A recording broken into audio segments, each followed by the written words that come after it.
தேங்காய் எண்ணெயில் புற்றுநோய் காரணி, பரிசோதனையில் மீண்டும் உறுதி. புலம்பெயர்ந்த தமிழ் அமைப்புகள் பலவற்றுக்கு இலங்கை அரசாங்கம் தடை. மாகாண சபை தேர்தல் தொடர்பில் நாளை தீர்மானம். தனவந்தர்களை பற்றி சிந்திக்கும் அரசாங்கம் வறிய மக்கள் பற்றி அக்கறை இல்லை. கயந்த கருணாதிலக்க குற்றச்சாட்டு.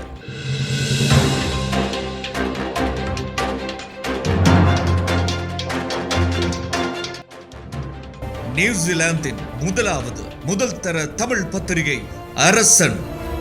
அரசியல், வணிகம், சினிமா, கலாச்சாரம், உலக நடப்புகள் என அனைத்தும் ஒரே பார்வையில் விரைவில் வருகிறான் அரசன் பல்சுவை நாளிதழ். இறக்குமதி செய்யப்பட்ட 3 நிறுவனங்களின் தேங்காய் எண்ணெய் மாதிரிகளும் விஷத்தன்மை உடையவை என இலங்கை தரச்சான்றுகள் நிர்வாகத்தின் பணிப்பாளர் நாயகம் மீண்டும் உறுதிப்படுத்தியுள்ளார். பரிசோதனைக்கு உட்படுத்தப்பட்ட இறக்குமதி செய்யப்பட்ட தேங்காய் எண்ணெய் மாதிரிகளில் புற்றுநோய் ஏற்படுத்தக்கூடிய அஃப்லோடாக்சின் காசினோஜன் என்ற ரசாயனம் அடங்கியுள்ளமை 2வது முறையாகவும் உறுதிப்படுத்தப்பட்டதாக அவர் தெரிவித்துள்ளார். தேங்காய் எண்ணெய் இறக்குமதி செய்த 3 நிறுவனங்கள் முன்வைத்த மேன்முறையீட்டுக்கு அமைவாக 2வது முறையாகவும் தர பரிசோதனை மேற்கொள்ளப்பட்ட நிலையில் இந்த விடயம் தெரிய வந்துள்ளதாக இலங்கை தர நிர்ணய நிறுவனம் குறிப்பிட்டுள்ளது. இதன்படி நச்சுமிக்க தேங்காய் எண்ணெய் தொடர்பில் அடுத்த கட்ட நடவடிக்கையை மேற்கொள்வதற்காக ஆய்வறிக்கை சுங்கத்துறையின் பணிப்பாளரிடம் ஒப்படைக்கப்பட்டுள்ளது. பிரித்தானியாவில் இயங்கும் பல தமிழ் புலம்பெயர் அமைப்புகளுக்கு இலங்கை அரசாங்கம் தடை விதித்துள்ளதுடன் அது தொடர்பான பட்டியலையும் வெளியிட்டுள்ளது. குறிப்பாக சில குழுக்கள் 2014ஆம் ஆண்டில் தடை செய்யப்பட்டன. ஆனால் அவை 2015ஆம் ஆண்டில் அரசாங்கத்தால் பட்டியலிடப்படவில்லை. இந்நிலையில் 2012ஆம் ஆண்டின் ஐக்கிய நாடுகளின் ஒழுங்குமுறை எண் 1/4 கீழ் அவை தடை செய்யப்பட்டன. அதன்படி பிரித்தானிய தமிழ் பேரவை, கனேடிய தமிழ் பேரவை, ஆஸ்திரேலிய தமிழ் காங்கிரஸ், உலக தமிழர் பேரவை, கனேடிய தமிழர் தேசிய அவை, தமிழ் இளைஞர் அமைப்பு ஆஸ்திரேலியா, உலக தமிழர் ஒருங்கிணைப்பு குழு என்பன அமைச்சினால் தடை செய்யப்பட்டன. குறித்த அமைப்புகளை தடை செய்ய வெளியிடப்பட்ட வர்த்தமானி அறிவிப்பில் பாதுகாப்பு செயலாளர் கமல் குணரட்ன கையெழுத்திட்டுள்ளார். இதேவேளை ETF செய்தி தொடர்பாளர் சுரேந்திரன் உள்ளிட்ட பிரித்தானியா, ஜெர்மன், இத்தாலி, மலேசியா மற்றும் பல நாடுகளைச் சேர்ந்த பல தனிநபர்களையும் அரசாங்கம் தடை செய்துள்ளது. முன்னாள் அரசாங்கம் சில புலம்பெயர் குழுக்கள் மீதான தடையை நீக்கிய பின்னர் அப்போதைய வெளிவிவகார அமைச்சர் மங்கள சமரவீர மற்றும் தமிழ் தேசிய கூட்டமைப்புடன் பேச்சுவார்த்தைகளில் ஈடுபட்டமை குறிப்பிடத்தக்கது. மாகாண சபை தேர்தலை நடத்துவதற்கான சட்ட திருத்தங்களை மேற்கொள்வது தொடர்பான இறுதி தீர்மானம் நாளை இடம்பெறும் அமைச்சரவை கூட்டத்தின் போது மேற்கொள்ளப்பட உள்ளதாக தெரிவிக்கப்பட்டுள்ளது. இதேவேளை எந்த முறையிலாவது மாகாண சபை தேர்தலை விரைவில் நடத்த நடவடிக்கை எடுக்குமாறு ஸ்ரீலங்கா பொதுஜன பெரமுனவின் மாகாண சபை உறுப்பினர்களின் சமூகம் அரசாங்கத்திடம் கோரியுள்ளது. மாகாண சபை தேர்தலை நடத்துவது தொடர்பில் 2 மாற்று பரிந்துரைகளை பொது சேவை, மாகாண சபை மற்றும் உள்ளூராட்சி அமைச்சர் ஜனக பண்டார தென்னகோன் கடந்த வாரம் அமைச்சரவையில் சமர்ப்பித்திருந்தமை குறிப்பிடத்தக்கது. மேல் மாகாணத்தில் உள்ள அனைத்து பாடசாலைகளிலும் சகல வகுப்புகளும் இன்று மீண்டும் சுகாதார வழிமுறைகளுடன் ஆரம்பிக்கப்பட்டுள்ளதாக கல்வி அமைச்சு தெரிவித்துள்ளது. மேல் மாகாணத்தில் உள்ள முன்பள்ளிகளை இன்று ஆரம்பிப்பதற்கு சுகாதார அமைச்சின் அனுமதி கிடைத்துள்ளதாக அமைச்சர் GL பீரிஸ் தெரிவித்தார். மேல் மாகாணம் தவிர்த்த ஏனைய மாகாணங்களில் உள்ள முன்பள்ளிகள் சுகாதார வழிகாட்டல்களின் அடிப்படையில் நடைபெற்று வருகின்றன. இதேவேளை பாடசாலைகள் ஆரம்பிக்கப்பட்ட நிலையில் பரீட்சை மற்றும் ஏனைய போட்டிகளுக்கு மாணவர்களை ஈடுபடுத்துவது பொருத்தமில்லை என்று பாடசாலைகளை ஆரம்பிப்பது தொடர்பில் கல்வி அமைச்சு வெளியிட்டிருக்கும் சுற்று நிரூபத்தில் குறிப்பிடப்பட்டுள்ளது.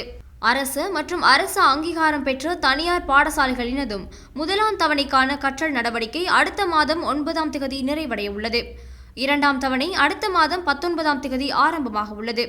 பாடசாலைகளில் இதுவரை ஆரம்பிக்கப்பட்டிருக்கும் வகுப்புகளுக்கு மாணவர்களின் வருகை உயர்ந்த மட்டத்தில் இருப்பதாக கல்வி அமைச்சின் செயலாளர் பேராசிரியர் கபில பெரேரா தெரிவித்திருக்கின்றார். பாடசாலை ஆரம்பிப்பது தொடர்பில் பெற்றோர்களும் சிறந்த அக்கறை காட்டுவதாக அவர் குறிப்பிட்டார். இலங்கையில் கோவிட் வைரஸ் தொற்றுக்கு உள்ளாகி மேலும் 2 நேற்று உயிரிழந்ததாக சுகாதார சேவைகள் பணிப்பாளர் நாயகம் உறுதிப்படுத்தினார். அதன்படி நாட்டில் தொற்றுக்கு உள்ளாகி உயிரிழந்தோரின் எண்ணிக்கை 561ஆக அதிகரித்துள்ளது.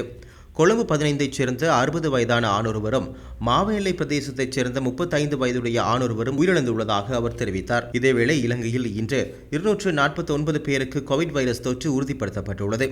இவர்கள் அனைவரும் ஏற்கனவே கோவிட் தொற்றுக்கு உள்ளானவர்களோடு தொடர்பில் இருந்தவர்கள் என்று ராணுவ தளபதி ஜெனரல் ஷவேந்திர சில்வா தெரிவித்துள்ளார்.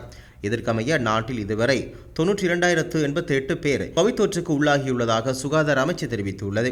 யாழ்ப்பாண போதனா வைத்தியசாலை ஆய்வுக்கூடத்தில் 370 பேரின் மாதிரி மாதிரிகள் ஆய்வுக்குட்படுத்தப்பட்ட நிலையில் யாழில் 63 பேருக்கும் வவுனியாவில் 3 பேருக்கும் கோவிட் வைரஸ் தொற்று உள்ளமை நேற்று கண்டறியப்பட்டதாக வடமாகாண சுகாதார சேவைகள் பணிப்பாளர் தெரிவித்தார். இதனிடையே தெல்லிப்பளை மற்றும் ஊர்காவற்றுறை வைத்தியசாலைகளின் தனிமைப்படுத்தல் விடுதிகளில் நோய் அறிகுறிகளோடு சேர்க்கப்பட்ட 2 தொற்று உள்ளமை கண்டறியப்பட்டது. அதேவேளை திருகோணமலை மாவட்டத்தில் கோவிட் வைரஸின் தாக்கம் அதிகரித்து வரும் நிலையில் மாவட்டத்தின் அனைத்து பிரதேசங்களிலும் முகக்கவசங்களை அணியுமாறு இராணுவத்தினரால் தெளிவுபடுத்தல் வேலை திட்டங்கள் முன்னெடுக்கப்பட்டு வருகின்றன. மாவட்டத்தில் அண்மையில் 40 பேருக்கு மேல் கோவிட் வைரஸ் தொற்று ஏற்பட்டமை குறிப்பிடத்தக்கது. தற்போதைய அரசாங்கம் நாட்டின் நடுத்தர மற்றும் கிராமப்புற வறிய மக்களின் பெரும்பான்மை வாக்குகளால் ஆட்சிக்கு வந்து இன்று அவர்களின் நலன் சார்ந்து செயற்படாமல் குறிப்பிட்ட ஒரு வர்க்கத்தின் நலனை மாத்திரம் முன்னிலைப்படுத்தி செயற்படுவதாக நாடாளுமன்ற உறுப்பினர் கயந்த கருணாதிலக்க குற்றம் சுமத்தியுள்ளார். இன்று எதிர்க்கட்சித் தலைவர் அலுவலகத்தில் இடம்பெற்ற ஊடக சந்திப்பிலேயே அவர் இதனை தெரிவித்தார். நாட்டின் 35% மக்கள் இதனால் பெரிதும் பாதிக்கப்பட்டுள்ளார்கள். 10% உயர் வருமான மக்களிலும் 1.8% பங்கு கொண்ட ஒரு சிறு குழுவே இன்று உயர்ந்த லாபங்களை பெற்று வருகின்றார்கள். இந்த வர்க்கத்தினரின் நாளாந்த வாழ்விற்கு எந்த குந்தகமும் ஏற்படாது. மஞ்சளின் விலை 5000 ரூபாய் என்றாலும் அந்த விலைக்கு சாதாரணமாக பெற்றுக்கொள்வார்கள். உளுந்தும் 1800 ரூபாய் என்றாலும் பெற்றுக்கொள்வார்கள். வாகனங்களும் எவ்வளவுதான் விலை கூடினாலும் அதையும் பெற்றுக்கொள்வார்கள். ஆனால் நாட்டில் உள்ள ஏனைய நடுத்தர மற்றும் வறிய மக்கள் தான் இதனால் பாதிக்கப்படுகின்றார்கள். ஆட்சிக்கு கொண்டு வந்த 2 வர்க்கமும் பல இன்னல்களுக்கு முகம் கொடுக்கின்றன. இன்று தேங்காய் எண்ணெய் தொடர்பாக ஊடகங்களில் பலவித கருத்துக்கள் வெளியிடப்பட்டு வருகின்றன. சந்தையில் நுகர்வுக்காக புற்றுநோய் ஏற்படுத்தக்கூடிய தரமற்ற தேங்காய் எண்ணெய் பரிமாற்றப்பட்டுள்ளதாக குற்றச்சாட்டுகள் எழுந்துள்ளன. நேற்று பிரதான பத்திரிகை ஒன்றில் தேங்காய் எண்ணெய் கதை ஒரு பொய் என்று பிரதான தலைப்பிட்டு செய்தி வெளியிடப்பட்டது. இன்று அதே பத்திரிகையில் நாடு முழுவதும் புற்றுநோய் ஏற்படுத்தும் தேங்காய் எண்ணெய் குறித்த பரிசோதனைகள் ஆரம்பம் என்று செய்தி வெளியிடப்பட்டுள்ளதாக அவர் குற்றம் சுமத்தினார்.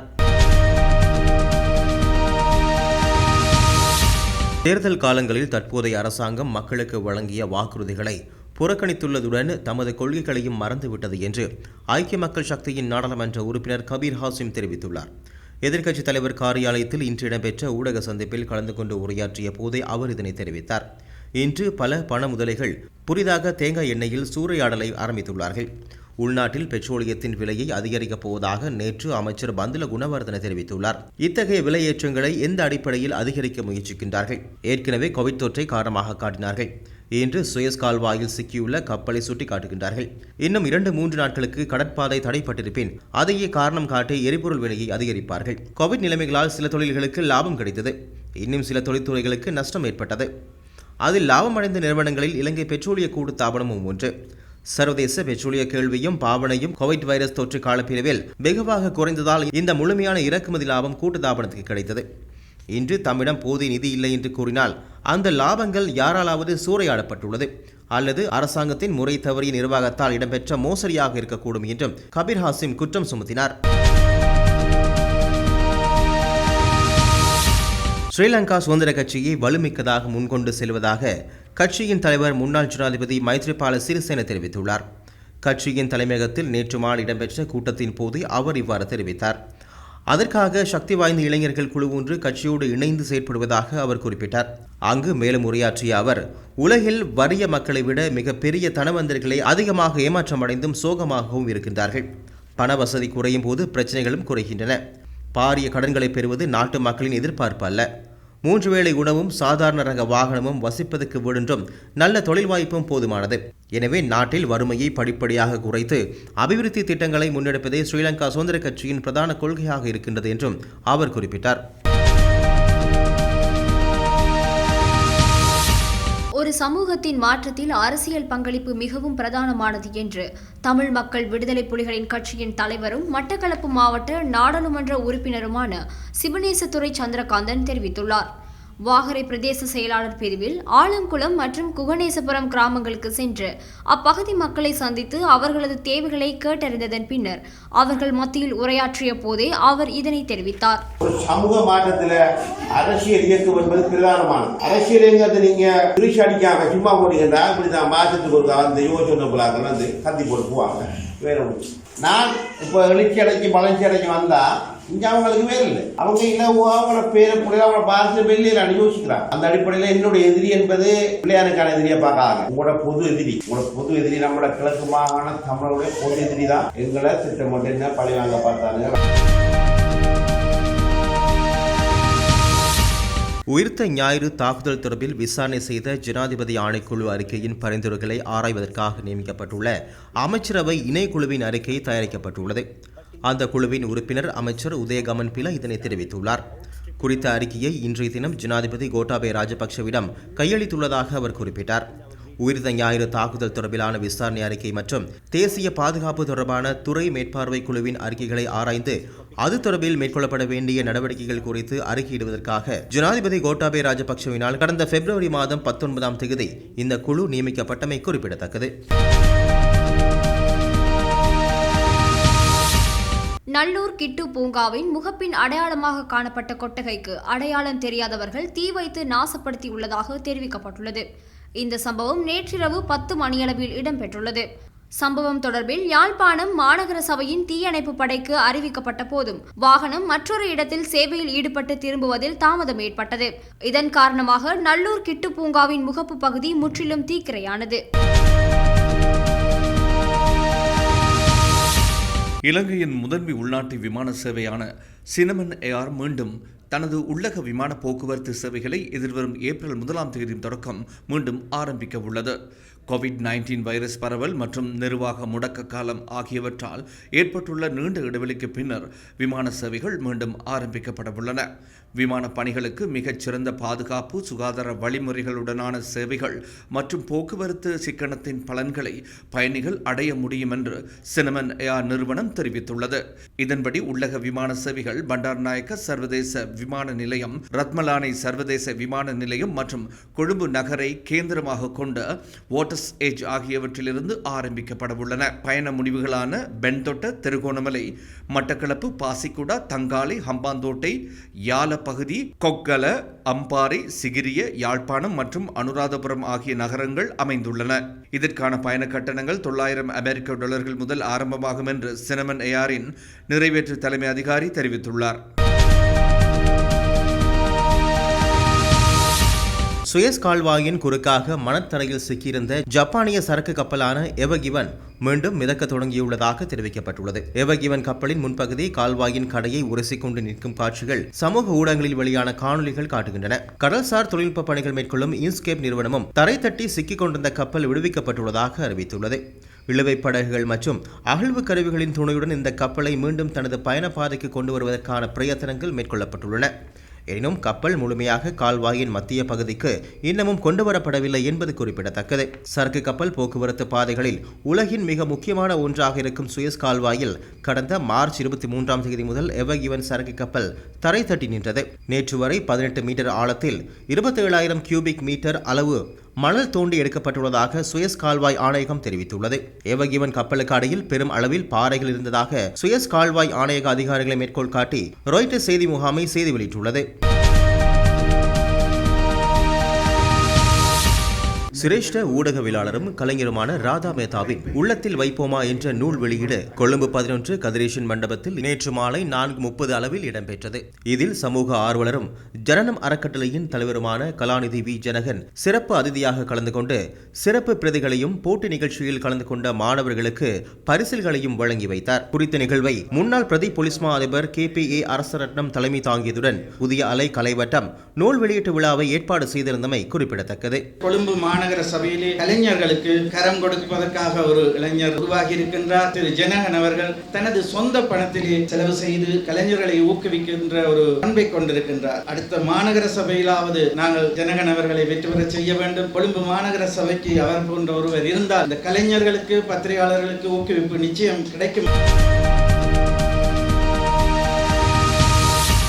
வெள்ளவத்தை GIT கல்வி நிறுவனம் 20 ஆண்டுகளாக தனது கல்வி பணியை சிறப்பாகவும் தனித்துவமாகவும் நடத்தி வருகின்றது. மாணவர்களுக்கான நல்லொழுக்கம், மாணவிகளுக்கான சிறந்த பாதுகாப்பு என பல சிறப்பம்சங்களுடன் வெள்ளவத்தை GIT கல்வி நிறுவனம் திகழ்கிறது.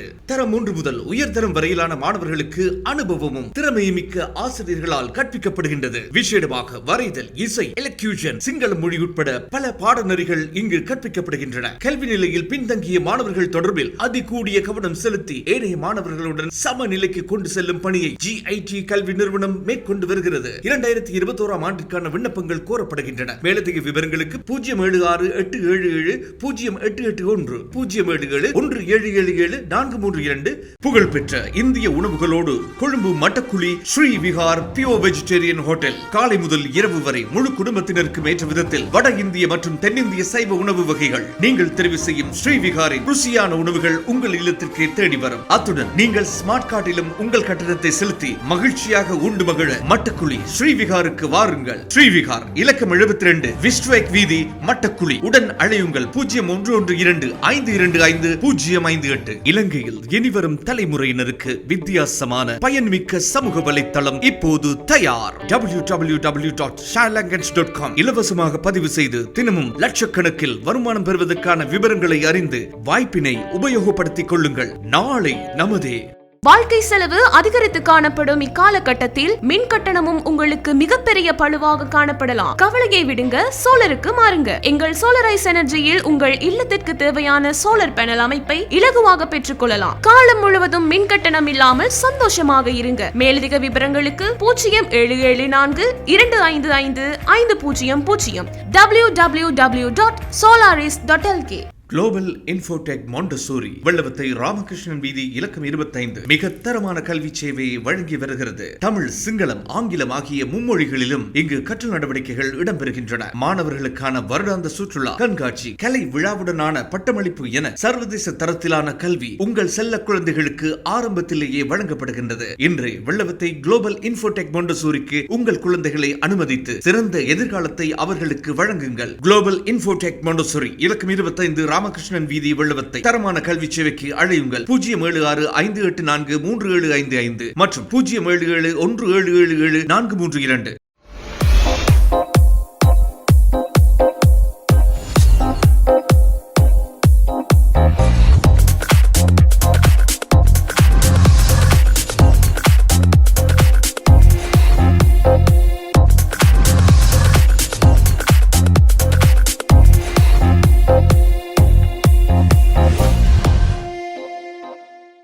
செய்திகளை உடனுக்குடன் தெரிந்து கொள்ள உண்மை, நடுநிலை, விரைவு பீப்பிள் நியூஸை சப்ஸ்கிரைப் செய்து கொள்ளுங்கள்.